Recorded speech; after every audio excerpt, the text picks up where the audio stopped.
participating virtually. We are grateful to the EMK Institute and the Attorney General's Office for partnering with us. My name is Nick Collins, State Senator of this district, but also the co-chair with Representative Cabral, the Committee on State Administration and Regulatory Oversight, also members of the Open Meeting Law Advisory Commission. With so many people that are joining city services across the Commonwealth and who are participating in the board levels, that this Open Meeting Law training comes at a great time.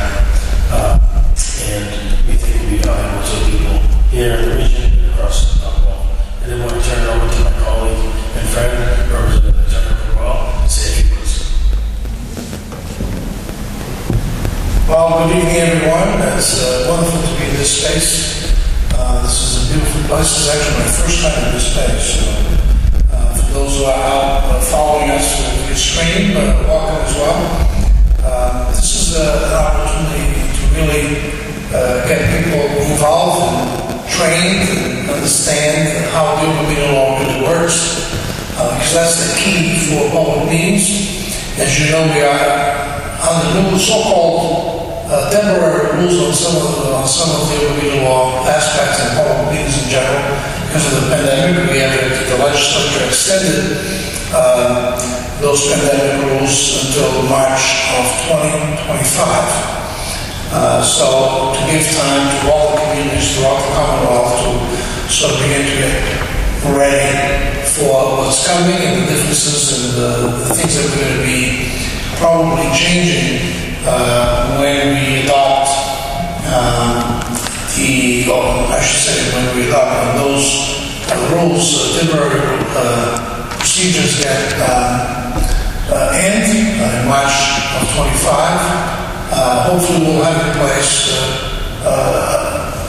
the necessary reforms to continue some of the things that we do not, and perhaps change some of the things that we used to do and we have to do, such as streaming meetings, going towards so-called the hybrid model. Hopefully that's what we end up with. So everybody can participate. Obviously, participation in public meetings of all kinds, be the city council, be the school committees, be the board of selectmen or any other elected or appointed body. And there are hundreds across the state, not only in both local, municipal, but also state boards that are state commissions and committees that are appointed that provide great services to all of us in the Commonwealth. I mean, the citizens of this state and all of our 351 communities, most of those boards are compensated, get paid to serve. It's about giving back to your community, but it's also important to understand the rules of how open law works, how open meeting works, and how the responsibility that we have when we serve on the board being appointed or elected to create the transparency and involve the general public on those deliberations and those conversations and discussions. The AG is the place that is responsible to enforce, to educate, making sure that everybody understands and follows the Open Meeting Law. That's a change. It used to be the enforcement used to be done by the respective district attorneys throughout the Commonwealth. We changed that some time ago. So I can tell you this is my second time chairing this committee, so-called State Administration and Regulatory Oversight. The first time we also put some bills together to change the way the Open Meeting Law would be enforced and also apply to, and who would be responsible to really oversee the Open Meeting Law. And that's when we brought it into the Attorney General's office, created a separate bureau within the Attorney General's office, so we would be applied uniformly across the state. So what was happening prior to that reform, sometimes things were applied differently or very little education should take place.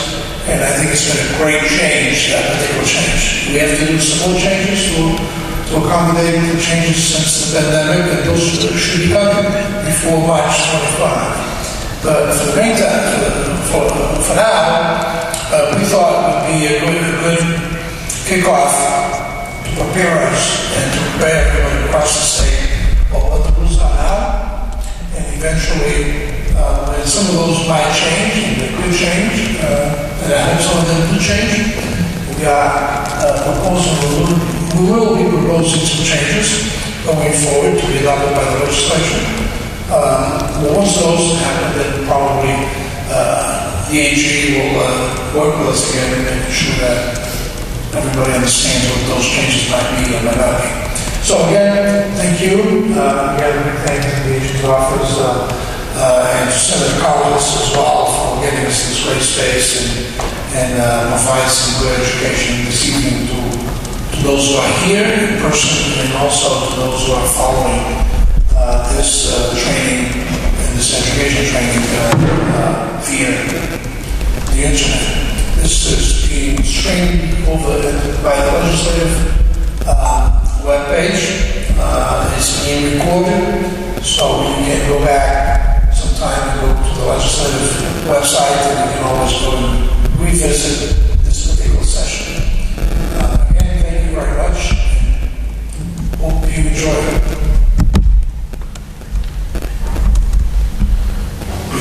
Thank you very much, Representative Cabral. I do want to thank the folks who helped pull this together from our teams, and John P. from Southwestern P. and John C. from the EMK Institute for making this happen, along with our friends at LIS. I want to thank again to the Attorney General, Dr. Campbell, who has some great team leaders here with us today. Lisa Sears, who helped coordinate, and we'll come up in a minute, Carrie Bennett. And I did want to also recognize this district's city councilor, whose job is, and allowed the open meeting law, is to say a few words of welcome on behalf of the people of Dorchester. Councilor Frank Baker. Good evening, everyone. Thank you, Senator, for the warm welcome, and thank the AG's office. It was a colleague of mine, and we're all real happy to see her in the spot that she's in and able to bring this sort of stuff to Dorchester. Welcome to District 3, the EMK. I see my friend John over there. John, how are you? Good to see you. Open meeting law is important because I think, although, and I'm just going to quick story I'll tell you. I was part of some open meeting law violations that I was actually part of uncovering, I think, which led to some of the redistricting that happened last year. Without getting into it, but you could see open meeting law violations happen, but even though we were unable to prove those, they led to a successful overturning of a pretty poor thought out redistricting case. So I've been the beneficiary of being able to use open meeting law to advocate for this district data for District 3. So it's good to pay attention. It's good to know what your rights are and the way you can use that law. But welcome to District 3. Welcome to the EMK, and I'll be around for a little while if anybody wants to say hi. Again, thank you, Nick, and thank you, the AG's office. Thank you. Yes, this is very important. The open meeting law makes sure that people have access to government, and the group that's here today to help us, led by Carrie Bennett and the Attorney General's office, are great experts at this. So welcome, and please, Carrie, join us up here. Thank you very much for your attention. Thank you very much. All right, thank you so much to Representative Cabral and Senator Collins. It's really an honor to be here. We do a lot of open meeting law trainings, and I think this is, without a doubt, the most beautiful space that we've ever had the opportunity to be in. So this is a pleasure. Thank you all for being here, and for those who are following along online via the live stream.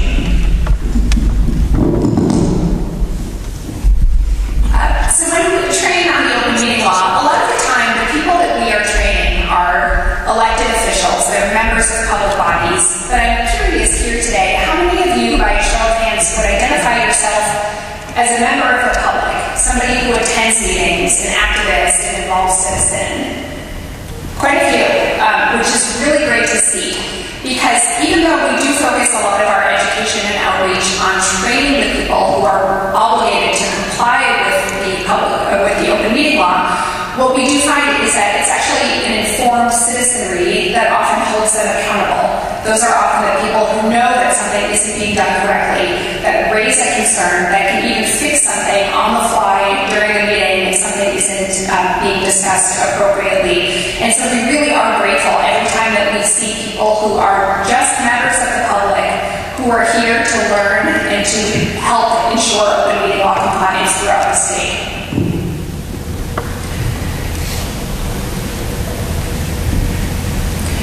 I want to start just with a very brief overview of the Attorney General's office. The Attorney General's office serves the Commonwealth. We act on behalf of residents of the Commonwealth, the public interest more broadly. Our office also does represent state agencies and state officials. Our office takes a lot of action on behalf of consumer groups. We always like to highlight some of the work of our office's Public Protection and Advocacy Bureau, because this is the bureau within the office that often is doing some of the work that most directly impacts the day-to-day lives of residents of our state.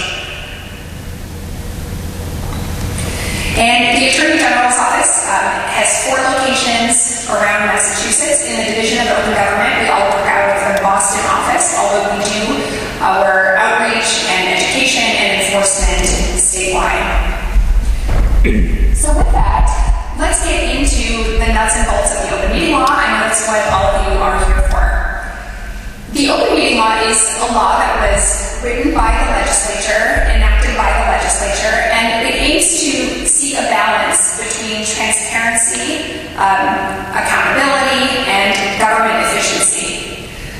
On the accountability side, the open meeting law ensures transparency by public bodies by requiring that deliberations by members of a public body take place only at meetings for which notice was provided to the public.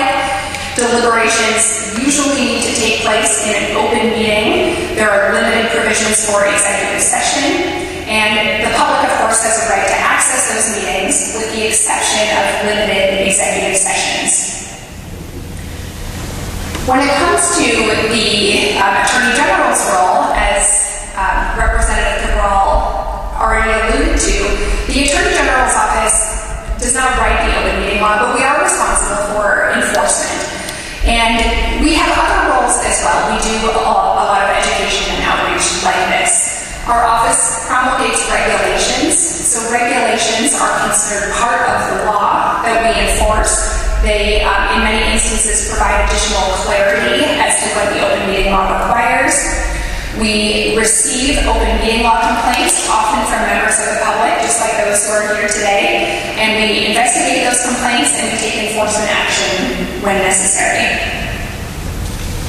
So for starters, for anybody here who perhaps is a member of a public body, the open meeting law does have a certification requirement. Unlike other laws, the state ethics law, for example, there is not a required training session. Instead, there is a certification requirement.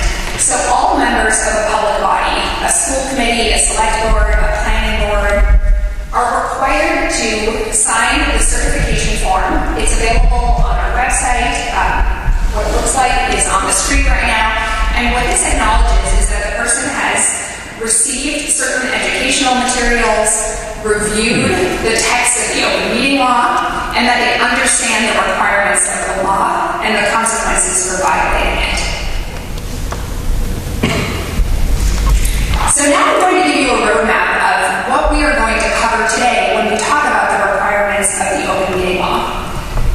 I'm going to talk about the requirements surrounding posting notice for meetings, both what the notice needs to include as well as the procedures for posting notice. We'll talk about requirements that meetings be open to the public, requirements for meeting minutes, and then we will finish by talking about the complaint process. So I've already used the phrase public body quite a few times, and it's important to define what that actually means, because the open meeting law applies to public bodies and members of public bodies. The law defines a public body as a multiple member board, commission, committee, or subcommittee, however created, that is established to serve a public purpose. And the law specifically says that subcommittees are also public bodies. So anytime that a public body, let's say a school committee, is required to comply with the open meeting law, so is any subcommittee that it creates. There is an exception that was recognized by the state Supreme Judicial Court, and what the court found is that when an individual elected official, so that could be a mayor, a school superintendent, a town planner, when an individual official who themselves would not be subject to the open meeting law because they are not a public body, they're just an individual official, when that individual creates an advisory group to advise that person on something that they could do on their own, that group is not subject to the open meeting law. So if you have a school superintendent who has the authority to make certain decisions on their own, then if that person creates an advisory committee to provide input, that committee steps into the shoes of the superintendent and is not subject to the open meeting law. There are a few other exclusions that are recognized in the open meeting law's definitions. The state legislature, bodies of the judicial branch of state government are not subject to the open meeting law. Organizations that are not within government, so nonprofit organizations, 501c3s, even if they may receive some of their funding from government sources, if they are not government entities, are not subject to the open meeting law. Individual constitutional officers, like the governor, the state treasurer, are not subject to the open meeting law, and neither are advisory groups that they create.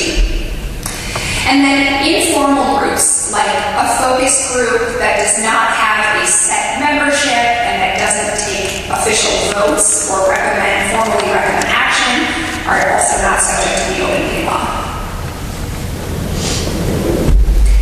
So now that we know who is subject to the open meeting law, we need to know what is subject to the open meeting law. The open meeting law applies to deliberations by public body members. And the definition of deliberation in the open meeting law is very broad. A lot of people hear the word deliberation and they think, oh, that refers to deliberative types of communications, decision-making or opinion-making communications. But actually the definition is much broader than that. The open meeting law defines deliberation as any oral or written communication through any medium, including email, that is between or among a quorum of public body members on any business within the public body's jurisdiction. So even the conveying of information is considered deliberation, even if a person doesn't say what their view is on a particular matter. When we talk about a quorum of a public body, that is a simple majority unless there is some law or rule that specifically provides otherwise. But in the vast majority of cases, a quorum is simply a majority of the members of a public body.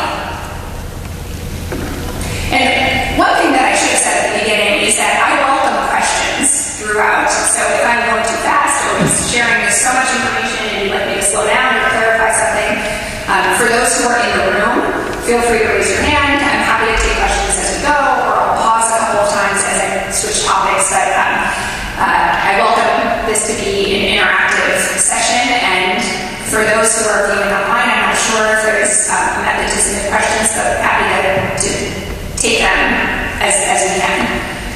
So with that, as we continue to talk about deliberation, there are a few exceptions that the open meeting law specifically carves out, that the open meeting law specifically says are not considered deliberation.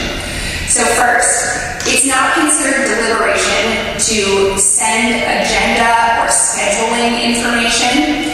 For example, the chair of a planning board can send an email to all the planning board members to try to schedule a meeting and can say, please share with me your suggested agenda topics for the next meeting, provided that any communications about scheduling the meeting or setting an agenda do not convey the opinions of public body members. So it's fine for there to be communication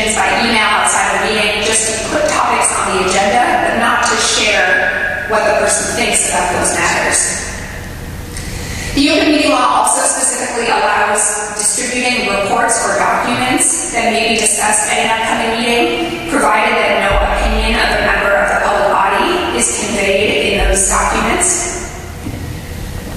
In addition, and this is somewhat intuitive, but where we said that deliberation refers to communications between or among a quorum of the public body, that means that communications that are between less than a quorum of members of the public body are not deliberation. So if you have a 7-member school committee, it is permissible for 2 or 3 of those members to meet outside of a meeting, to speak by phone or by text message, to share their views on something, or to coordinate together perhaps on an issue that they have a common concern for. But it is important that that group remain less than a quorum. So one thing that we do look out for is the issue of serial communication, where you might have less than a quorum of members of a public body who communicate, but then one of those members conveys the discussion or has the same discussion with other people so that ultimately a quorum is reached. That would be considered deliberation and certainly does not fit within this exception. And then there also is an exception that is specific to recessing town meeting. When we talk about deliberation, it is important to talk about social media and communications to the public. Because as we all know, whether it's posting on Facebook or the platform formerly known as Twitter or something else, perhaps a listserv, a town-wide discussion group, sometimes there can be some ambiguity between whether a member of the public body is speaking to the public more broadly or to members of the public, or conveying their views to fellow members of their public body. And nothing in the open meeting law prohibits a member of a public body from communicating with the public. So what we look at when there might be a concern about these types of communications is the intent of the speaker. So a member of a local board of health can share their views on an issue that the Board of Health is dealing with, and they can do that publicly, they can post on Facebook, they can share their views in a local town-wide discussion group. Even if incidentally a quorum of their fellow board members may happen to see that communication, as long as it's clear that that communication really is directed to the public. Where we start to see more concerns is if then there is a response from a fellow member of the public body and it's a back and forth, and now it doesn't look like the discussion is really between a member of a public body and the public more broadly. It really is a discussion between members of the public body.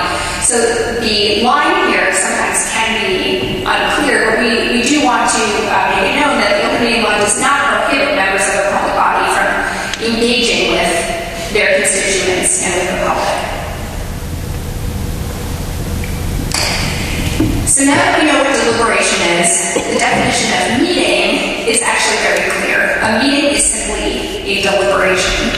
So the question is, when members of a public body, when a quorum, deliberate, when they engage in discussions on matters within their jurisdiction, it is a meeting. So did they post notice, and did they otherwise comply with the open meeting law?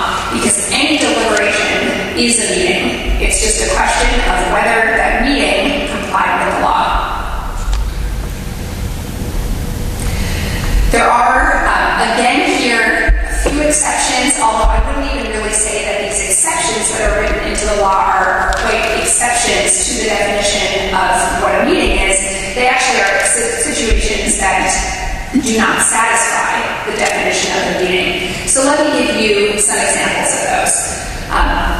The law specifically says that a site visit or an on-site inspection is not a meeting of a public body that is subject to the open meeting law as long as the members don't deliberate.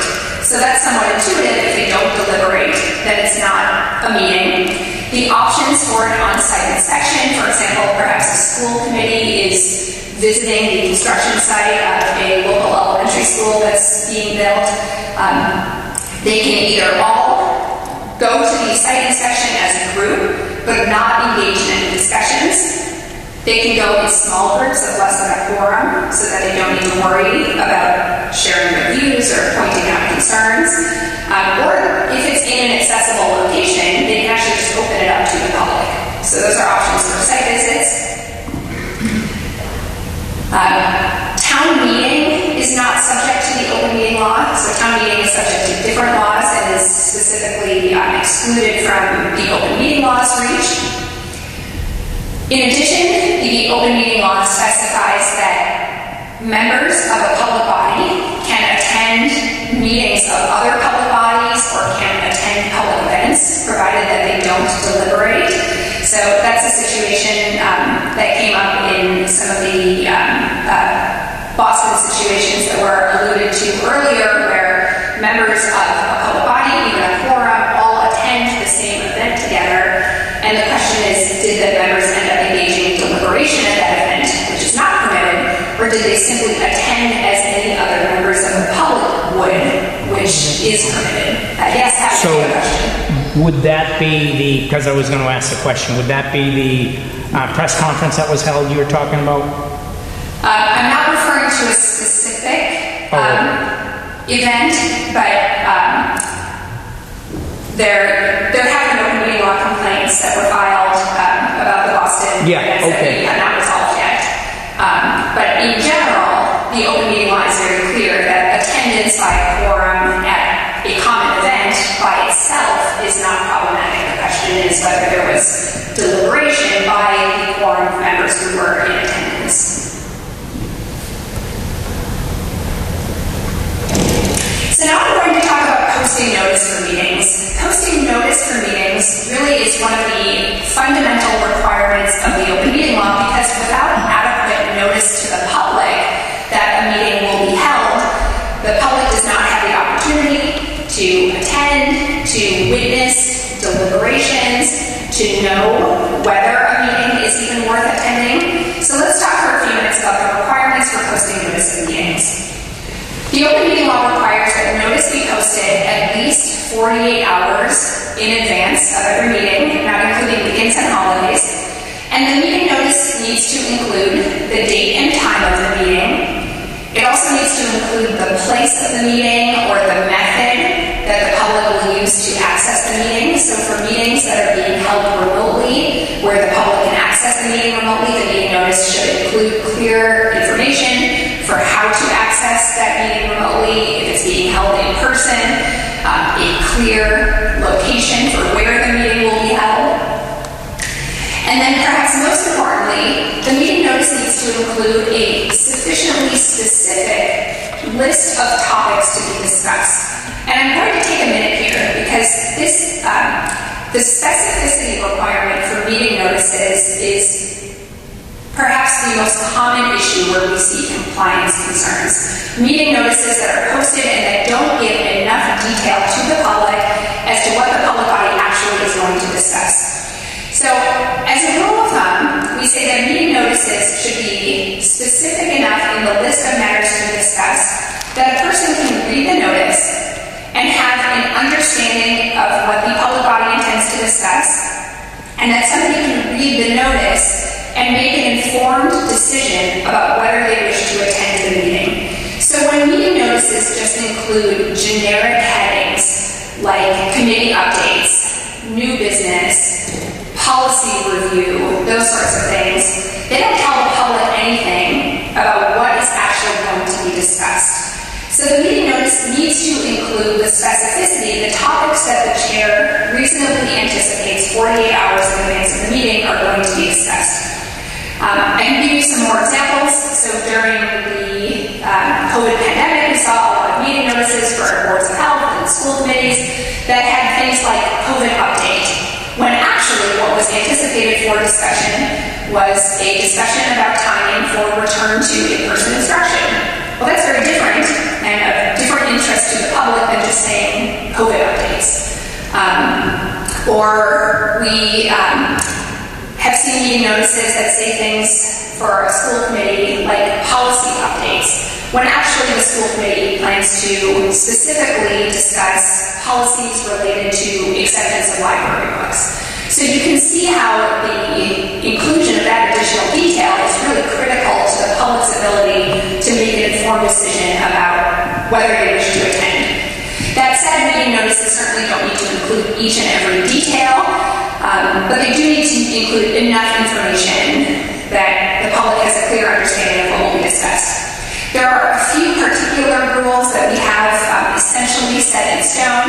So when a public body anticipates discussing candidates for employment or people that, let's say, a select board is considering appointing to local boards and committees, the names of the specific people need to be listed on the meeting notice.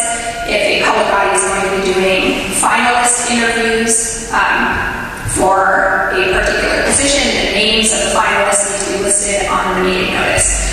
When, let's say, a licensing board is going to be considering alcohol license applications, the identity of the applicant needs to be listed. So those are just some examples of the specificity that's required.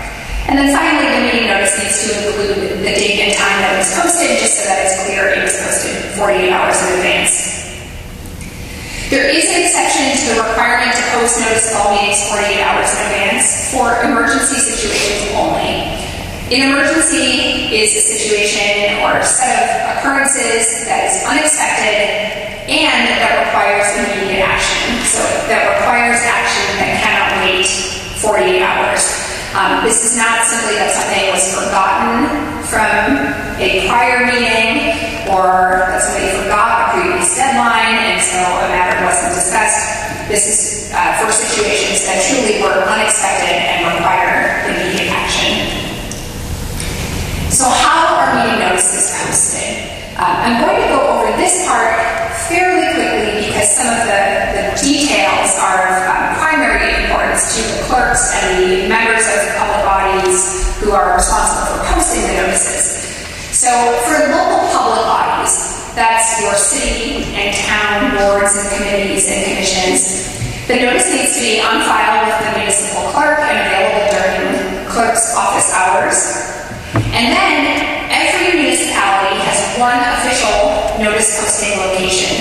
Currently, under the law, the default is posting a physical notice to a bulletin board or some location that's visible 24/7, and that is in or on the building where the clerk's office is located, so the municipal building. Alternatively, instead of posting a physical meeting notice, a municipality can choose to adopt its municipal website as the official method for posting notice for all public bodies within that city or town. So at this point, about 2/3 of cities and towns in Massachusetts have opted to use their website instead. And once that decision has been made, all meeting notices for all public bodies within that municipality get posted to the website. For regional public bodies, so this is like a regional school committee that serves 2 or 3 towns, the requirement either is to post notice in each of the individual towns according to each town's own posting method, so that might be on the website in 2 towns and on the bulletin board in the 3rd, or a regional, county, or district public body can choose to adopt its own website, and then all notices get posted there going forward. And for state public bodies, all meeting notices need to be posted to a website. Our office maintains spreadsheets on our website, so there are 3 public spreadsheets, one for municipalities, one for county, district, and regional public bodies, and one for state public bodies, where we list and maintain the notice posting method for public bodies. So we have every city and town in Massachusetts listed, and either that they post a physical notice or what the website is that they use. For county, district, and regional public bodies, we have a spreadsheet listing the websites used for all public bodies that have informed us of their website that they are required to do so. And same with state public bodies, they are required to inform our office of what the website is that they use, and we keep that available so that it is accessible for the public to search in a central place. There are some concerns that sometimes come up when posting a meeting notice. The most common concern that we hear is amended meeting notices. So a meeting notice can be amended at any time for any reason up until 48 hours before the meeting, because that's when the notice really needs to be posted. So if a meeting notice is posted, let's say a week before a meeting, and then additional topics come up that need to be addressed, the meeting notice can be amended for any reason to add those topics until 48 hours in advance of the meeting. A meeting notice can still be amended even less than 48 hours before a meeting, so the day of the meeting or the day before a meeting, but only to add topics that were not reasonably anticipated. So not simply because something was forgotten about or somebody forgot to put it on the notice, but if something was not reasonably anticipated, the notice can be amended to add those topics even on short notice. If a notice doesn't get posted on time for whatever reason, then the meeting cannot proceed. And then there are no specific requirements in the open meeting law for canceling a meeting. We recommend as a best practice if a meeting needs to be canceled, that notice be posted wherever the notice was originally posted.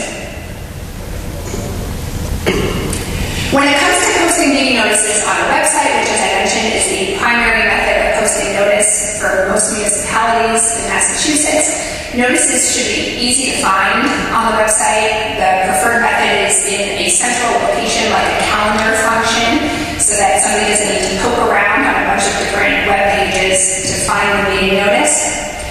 If there is a website outage, which sometimes does happen, then the website where the meeting notices are posted needs to be restored within 6 business hours, and if that's not possible for a meeting that's within the next 48 hours, the meeting needs to be canceled.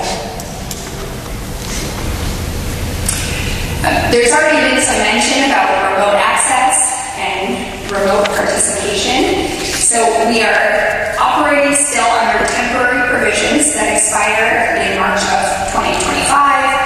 As Representative Cabral explained, there is legislation that has been filed and the legislature will consider that might change or modify or further extend some of these provisions. But right now, until March 2025, the provisions are that instead of meetings being held in a physical location that is physically open and accessible to the public, as had been the case for many years previously, it is permissible to hold a meeting that is online only or that is hybrid. So the public needs to be granted at least one method of access to a meeting. It can be hybrid or it can be in person or remote. It's not currently a requirement to do both. In addition, all members of a public body can participate in a meeting remotely. So again, previously and for many years, you had to have at least a quorum of the public body physically present at the meeting location in order to proceed with the meeting. And now, until 2025, with remote meetings, there is not a requirement that the quorum gather together. Accessibility is a key component of the open meeting law, and accessibility means a variety of things.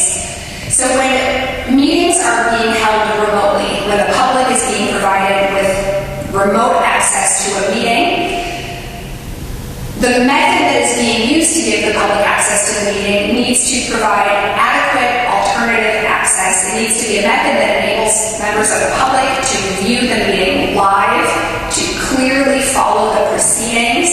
So there needs to be clear audio. We have seen a lot of situations, we still do, where the public is given remote access to a meeting, but the audio is cutting out or there aren't microphones and it's impossible to hear people who are joining from home or who are at a meeting room when there's just one microphone and a camera in the back of the room. So in order for a meeting to be considered accessible, the public needs to be able to clearly follow the meeting. There need to be reasonable efforts to accommodate large crowds. So sometimes, this will be no surprise to any of you, meetings that typically draw only a handful of people will have a hot button issue or a controversial issue, and there could be 200 people who show up. And in our experience, public bodies usually know ahead of time when that's going to happen. And they need to make accommodations. They need to hold a meeting in a larger room, perhaps than they normally would, or set up an overflow stream if they are holding Zoom meetings. We still, to this day, see situations where the Zoom license is not high enough to accommodate everybody who wishes to attend. And so in order to comply with the open meeting law, there do need to be reasonable efforts made to accommodate crowds. Certainly, meetings need to comply with the ADA and the counterpart state laws. So So meetings that are held in a physical location need to be held in ADA compliant buildings and rooms. Accommodations for individuals with qualifying disabilities may be required beyond that, both for in-person meetings as well as meetings that are being held remotely. And I do have on the screen contact information for our Office of Civil Rights Division, which can provide more detailed guidance on types of accommodations that may be necessary to enable the public to access public meetings. Now, the open meeting law is really all about access. It is very clear in the law that public bodies must provide the public with access to their meetings. But the open meeting law does not require public bodies to allow active public participation during their meetings. So the open meeting law specifically says that no person shall address a public body without permission of the chair. In other words, it's at the discretion of the chair of the public body whether to allow public comment during the meeting, and if public comment will be allowed at the beginning or at the end of the meeting or at the end of each topic, then the chair may set parameters for public comment, like time limits. Although not within the scope of the open meeting law, we do always like to mention that very recently the Supreme Judicial Court issued an important decision that dealt with public comment during meetings and restrictions on public comment as they relate to individuals' constitutional rights. And so we note that although the open meeting law does not require public participation, if the chair of a public body opts to allow public participation, then they should make sure that they are not imposing restrictions on public comment, in particular on a viewpoint basis that may run afoul of the state and United States Constitution. And then finally, the open meeting law is clear that any person who disrupts a meeting and continues to disrupt a meeting to cite directives from the chair can be removed from a public meeting.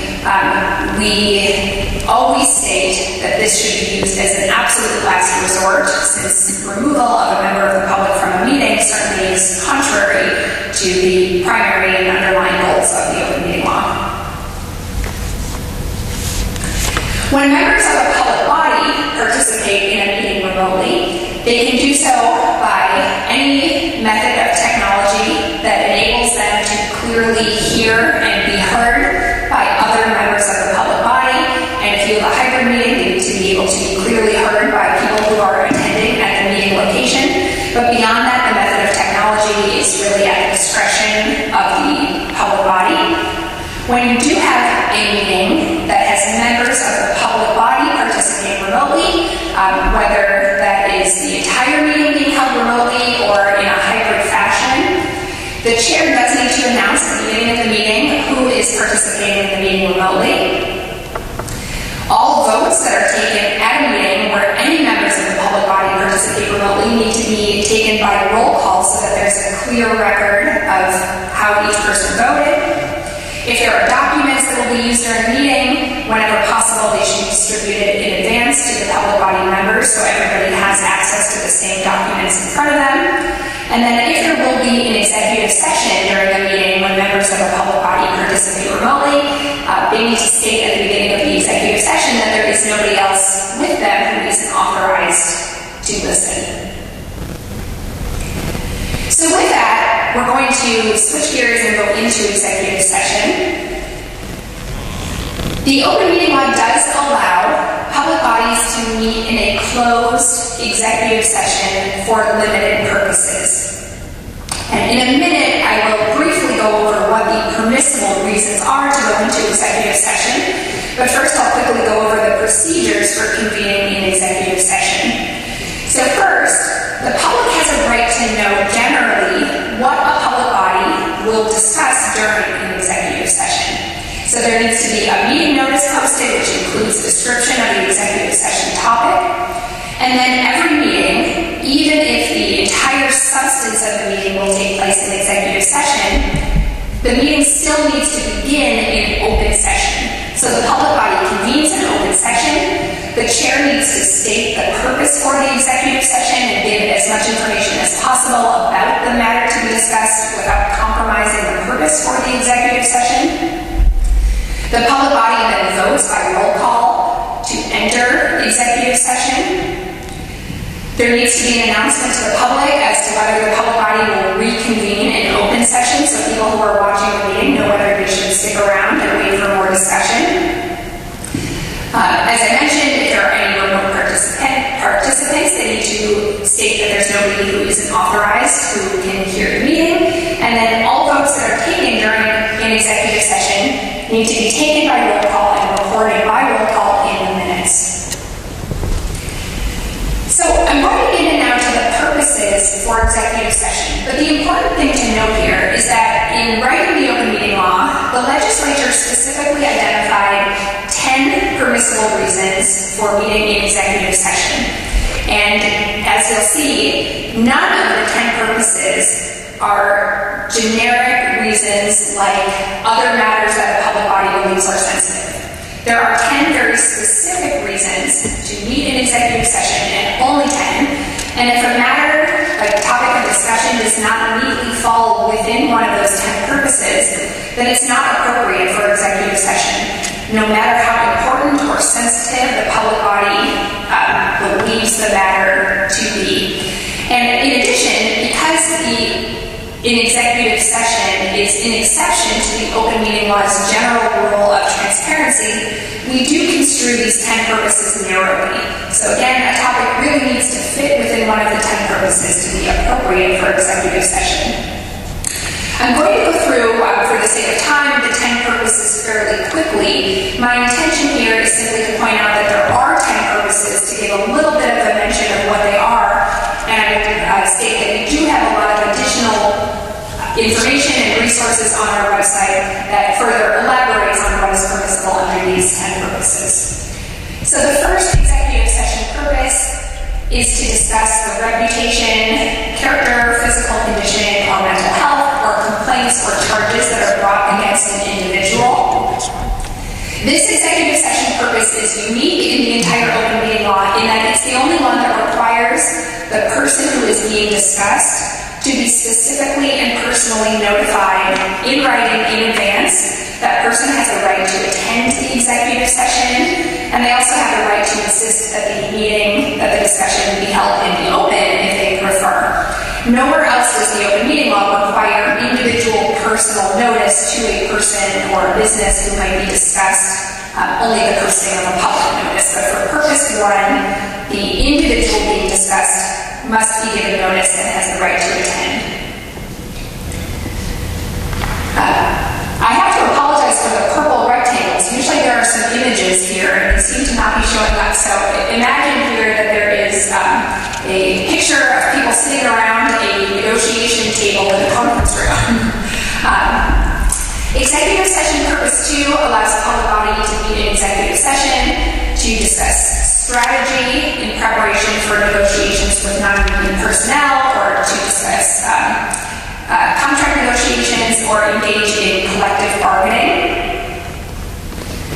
Executive session purpose 3 is somewhat similar. It allows discussing strategy with respect to collective bargaining or litigation if the chair declares that an open meeting may have a detrimental effect on the public body's bargaining or litigating position. Executive session purpose 4 allows the public body to meet in executive session to discuss the deployment of security personnel or security devices.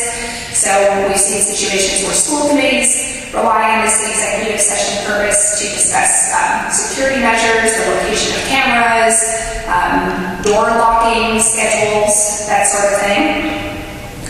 Purpose 5 allows the public body to discuss criminal misconduct and the possible pursuit of criminal charges. Executive session purpose 6 is probably one of the most common that we see overused or misapplied. Purpose 6 allows a public body to consider the purchase, exchange, lease, or value of real property if the chair declares that an open meeting may have a detrimental effect on the public body's negotiating position. So this executive session purpose allows the public body to discuss its position related to a real estate transaction. So it makes sense that if you are considering purchasing property for the town, you wouldn't want the buyer to know perhaps what your top dollar final offer might be. But we see this purpose being misapplied very often to talk about the use of real estate that a municipality already owns, and that is almost never appropriate. Just transaction. Just a transaction. Right, it's really about transactions where there is a need for secrecy related to strategy. Executive session purpose 7 allows the public body to meet in executive session to comply with or act under the authority of another law that requires confidentiality. An example where this is often applied is when a board of assessors is reviewing applications for tax abatements. There's a state law that specifically requires tax abatement applications to be kept confidential. So those discussions can then happen in executive session under this purpose. And there are many other such examples in state and federal law where particular types of discussions need to be kept confidential. Executive session purpose 8 is what's known as the preliminary screening committee purpose. It allows a preliminary screening committee to go into executive session to discuss or consider or interview applicants for employment or appointment to a position if the chair declares that having the discussion in open would hinder their ability to get qualified applicants. In particular, for some high-profile positions like hiring a new school superintendent or a town administrator, people expect to apply in confidence, at least until they become a finalist. So this allows a preliminary screening committee, which needs to be a subset, less than a quorum of the body that makes the final decision, to go into executive session. They can review resumes, they can do early round interviews, but once there are finalists, any further discussion needs to take place in open session. Executive session purpose 9 is to confer with a mediator about litigation. And executive session purpose 10 is very specific to public bodies, generally municipal public bodies that function as a local energy supplier. So that's executive session. Just to let you know what we have left, we're going to talk about requirements for meeting minutes, and then we will conclude by talking about the complaint process. The open meeting law requires that meeting minutes be created for all meetings, including executive sessions. And the standards that I'm about to explain for meeting minutes are the same for both open sessions and executive sessions. So first, meeting minutes need to state the date, time, and place of the meeting. They need to include a list of the members of the public body who were present at the meeting, or alternatively, list who wasn't at the meeting. And then, meeting minutes need to include a summary of the discussions on each topic. And after the specificity of meeting notices, the adequacy of the summary of the discussion is probably the second or third most common open meeting law violation that we see. So the open meeting law very clearly requires a summary of the discussions, not simply a statement that a discussion took place, which we see all too often. So the minutes need to include a summary of the actual discussions on each topic. As a rule of thumb, we say that the minutes should have enough detail that a person who wasn't at the meeting could read the minutes and have a general sense of how the discussion unfolded or how a particular decision was reached. So the minutes don't need to be a transcript. They don't need to include every remark or every opinion presented. They don't need to attribute every comment to its corresponding speaker. But there does need to be a substantive summary of the actual discussions. We've said that if there is kind of a majority view and a dissenting view, that should be captured in the meeting minutes. People sometimes say, well, how many pages of discussion should we have for every hour of meeting? And it's impossible to come up with those types of guidelines. But really the general rule of thumb is that there is enough of a summary that somebody could read the minutes and have a general sense of how the discussion unfolded. Again, not exactly who said exactly what, but a summary of the discussion. The minutes also need to include a clear record of decisions made and actions taken, and a record of all votes. So votes cannot be by secret ballot. There needs to be able to be a record of votes documented. Anytime that the vote is required to be by roll call, so because you have more participants or because you're in executive session, the minutes need to document the vote with each person's name and their corresponding vote. And finally, the meeting minutes need to include a list of documents and exhibits that the public body used during the meeting. The minutes, the documents that were used don't need to be attached to the minutes, but they need to be listed, so if somebody wants to make a public records request down the road, they can be identified. Meeting minutes need to be approved for both open and executive sessions within the later of the next 3 meetings or 30 days. The open meeting law does not currently require that meeting minutes be posted online. Instead, minutes need to be made available upon request by any person within 10 calendar days. It is certainly a good practice, and we strongly recommend that minutes be posted online when possible, but that's not a requirement currently of the open meeting law.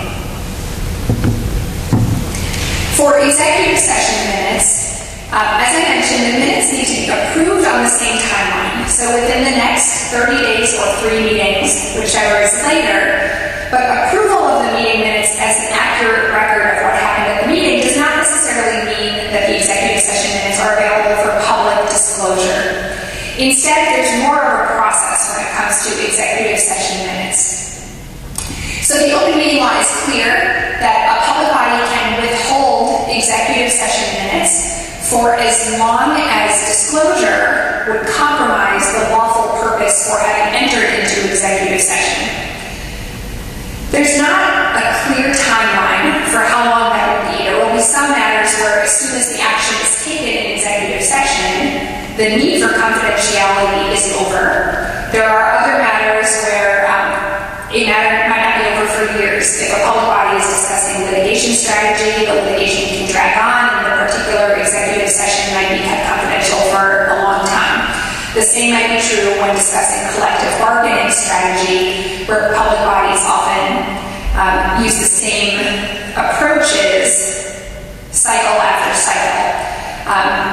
On the other hand, when the matter discussed in executive session is completed, so let's say it's a discussion of discipline of a particular official, and the discipline is implemented and the investigation is over, generally that matter is now over, and the executive session minutes need to become public. Once there's no further action that will be taken, that's often a sign that the matter needs to become public. If it's a discussion about a real estate transaction, either when the transaction happens or when it is clearly abandoned, the minutes should become public. However, the open meeting law does state that for executive session minutes, even once the minutes become public, they can be redacted in accordance with the public records law. And that's a whole other law that I'm not going to get into, but the public records law includes a whole bunch of exemptions, and when the content of meeting minutes falls within an exemption to the public records law, it can be redacted forever under the public records law. When there is a request for executive session minutes, a public body needs to review the executive session minutes that are requested if they have not already been approved for public release. They need to review the minutes within the later of the next 30 days or the next meeting, and they need to provide any minutes that can be released and explain which minutes were not approved for release. The public body is required to respond to all requests within 10 calendar days, but if the public body needs to do a review of the executive session minutes, they can respond and explain that we'll do the review and then follow up. Even in the absence of a specific request for executive session minutes, public bodies have an affirmative obligation to regularly review all of their prior executive session minutes to determine if they can be disclosed disclosed to the public. The open meeting law doesn't specify the interval for doing that, but we've said that reviewing executive session minutes every 3 months or every 6 months is acceptable. So ultimately, most executive session minutes do become available for public review, for public release, and the public body has an affirmative obligation to, on an ongoing basis, review those minutes to decide which ones can be made available, and to review again ones that were reviewed once and not appropriate for public release, but maybe the next time 6 months later the matter has ended. So even without there being a specific request, public bodies have obligations to do this review of their minutes. Documents that are used by a public body in open session are public records in their entirety. The only exception is for certain performance evaluations that were created by people other than members of the public body. So with that, I'm concluding talking about the requirements of the open meeting law, and I'm going to finish by talking about the complaint process.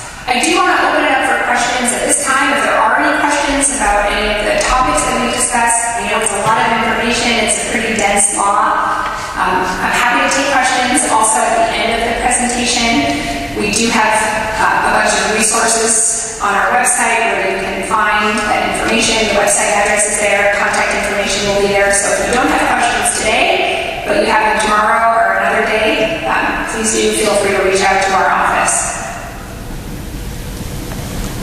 All right, yes, question? I just have, thank you. I just have some clarification regarding the City of Boston.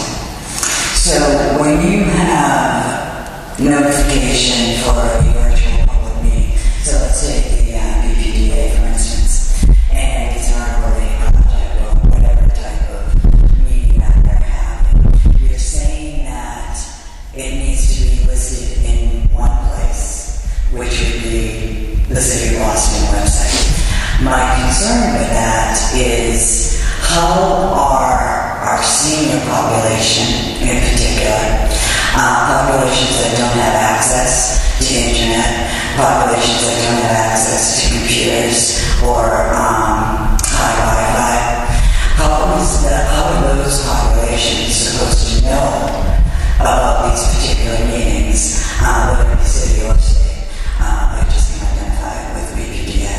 How are they supposed to know and be able to participate if they don't have access to technology? Is it required for it to be posted in local newspapers, whether it be the town or the neighborhood that the meeting is being held in? How does that work so that everybody is inclusive?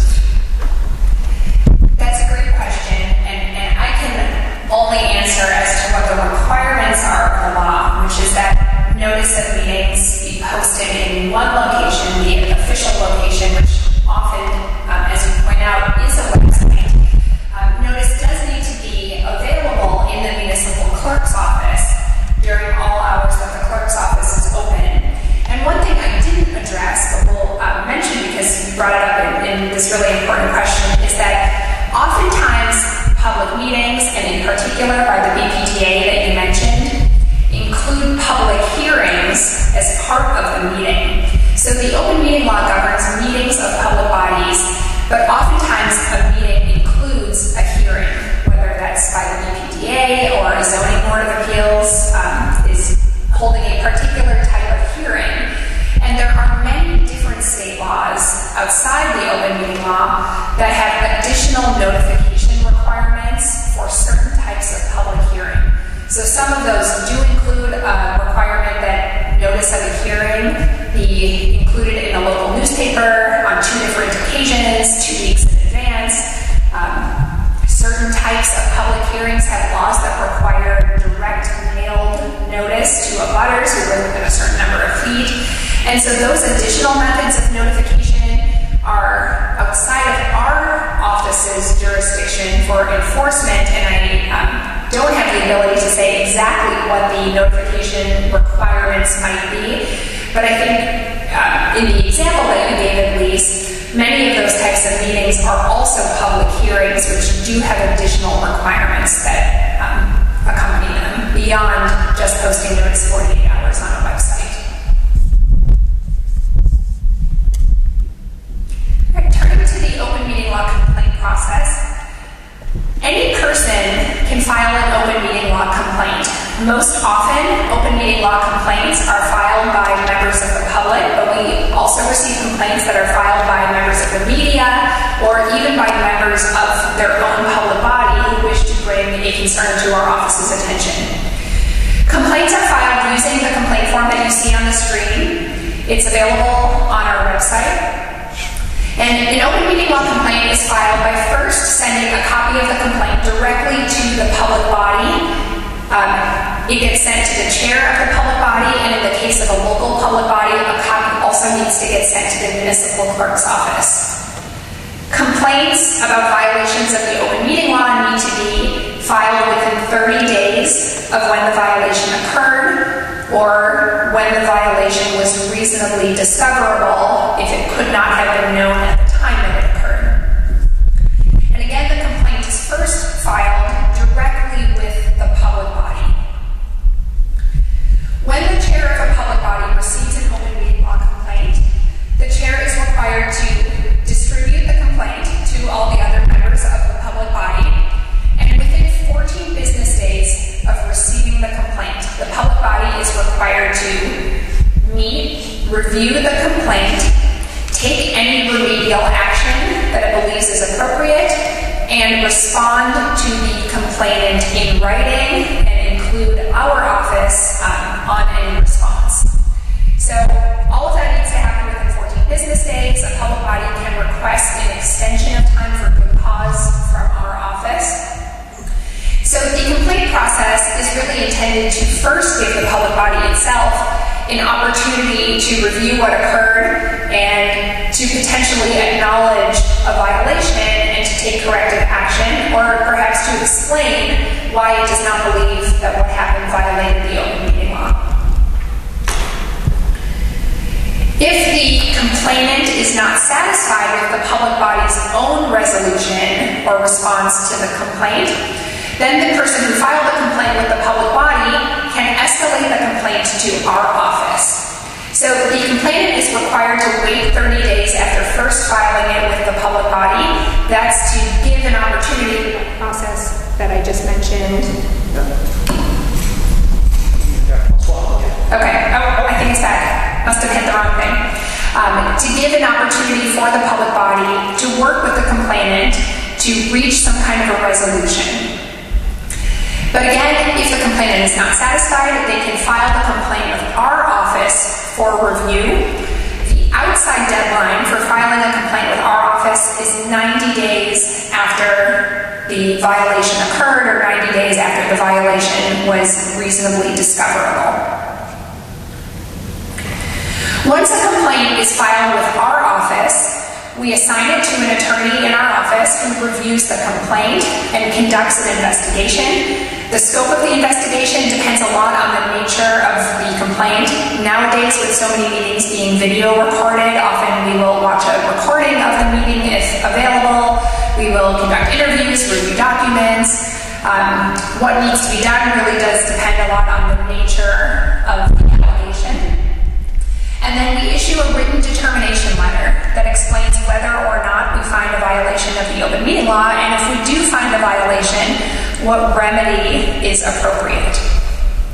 The remedies that we could order range from ordering immediate and future compliance to ordering that meeting minutes be revised if they were insufficiently detailed. We can nullify action taken, which we've done a few times this year, where action was taken often without adequate notice to the public and an opportunity for the public to attend.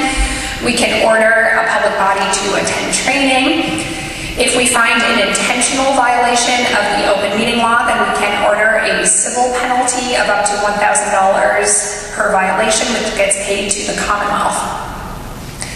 If we do find a violation of the open meeting law, then the public body does have a right to go to court and and ask a judge to review our decision to see if we found the violation correctly.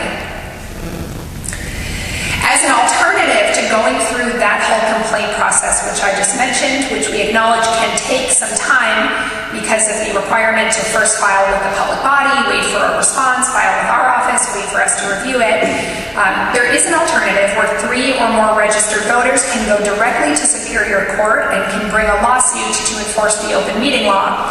And the law requires a judge to hold a hearing on such a case much more quickly than otherwise might occur through the administrative resolution process.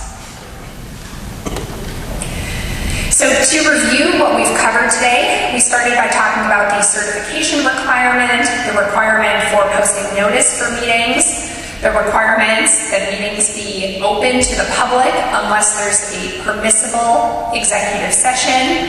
We talked about requirements for meeting minutes, keeping in mind that executive sessions need to have meeting minutes as well that are held to the same standards for detail. And then we finished by talking about the complaint process. So with that, I just want to make sure everybody knows what resources we do have available on the Attorney General's Open Meeting Law website. We have a lot of frequently asked questions. We have checklists for public bodies on things like posting notice and preparing meeting minutes and entering an executive session. All of our prior open meeting law determination letters, which exceed 2,000 at this point, are available in a searchable database on our website. We have a guide. And then finally, I will leave you with our contact information. If anybody does have questions after today and wishes to reach out to our office, we have members of our team covering, and we provide information in response to questions. We don't give formal advisory opinions through this contact, but we can provide guidance or point you to resources. And with that, I just want to provide some other information for contacts for our office that may be helpful for anybody here in other situations unrelated to the open meeting law. So with that, I want to thank you all for being here this evening. We really appreciate your efforts to learn about the open meeting law and to help ensure that public bodies, whether you serve on one or whether you attend meetings, that they comply with the open meeting law. So on behalf of Attorney General Campbell, thank you so much for being here today, and thank you again to Senator Collins and Representative Cabral and your staffs for inviting us here.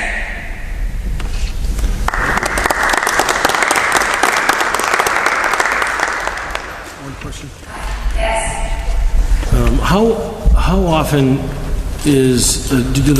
how often do regulations get updated? You know, from the question earlier, and it seems that there are other regulations statewide that require notification depending on the type of body that's being discussed. But if you could just, is there every so often the open meeting law advisory commission is involved in that? But is there a process for the public to weigh in on the regulations? Sure. So the open meeting law regulations have traditionally been updated when there is a change to the law. So when the legislature changes the law, then often we need to tweak the regulations because there's a new requirement in the law or authority to do something different in the law. And so then the Attorney General's office will go through the process of proposing regulations. There are opportunities for the public to weigh in at that time. There have not been any changes to the open meeting law since 2017, although as has been referenced, there certainly is legislation filed that would make some significant changes potentially. So we would expect a regulations promulgation process if that passes. With regard to the other types of notice for certain types of public hearings, that really is unrelated to the open meeting law. So those are different laws that govern certain types of hearings, and they range from requirements that notice be posted before a tree on a public way can get cut down, all the way up to zoning hearings and real estate development and those sorts of things. So those laws and those requirements are really outside of our purview, so unfortunately I can't answer the question as to how often those matters get updated. Any other questions?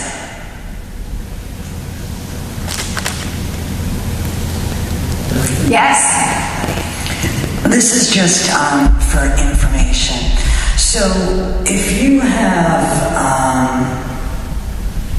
a public body and they are involved in a real estate transaction, so let's say they put out an RFP, and is the public supposed to be aware or allowed to be aware, or is it required for them to be aware that an RFP is put out, and to be allowed to, what is that RFP, what does it include, what's the dollar value, those types of questions. How will it affect the community?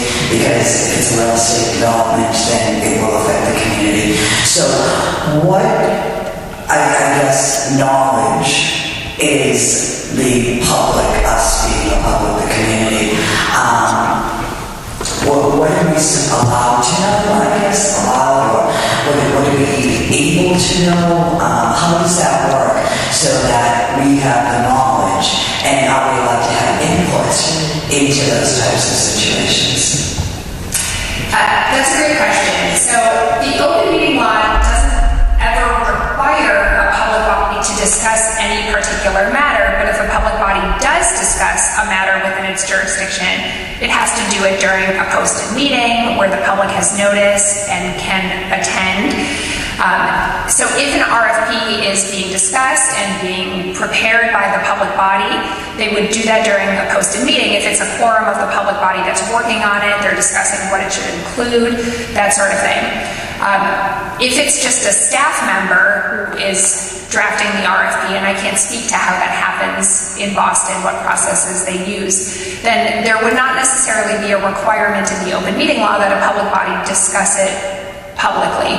And again, I can really only speak to the requirements of the open meeting law, so it may well be the case that there are other laws and requirements that govern that type of process that unfortunately I'm just not able to speak to. So if something is action taken by a public body, if it's a document that's being discussed by a public body, then that certainly would be the subject of public notice for a meeting.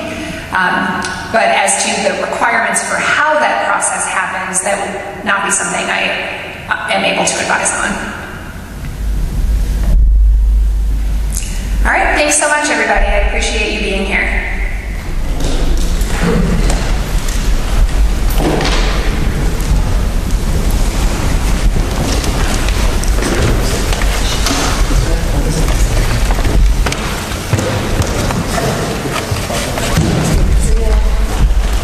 Too quick.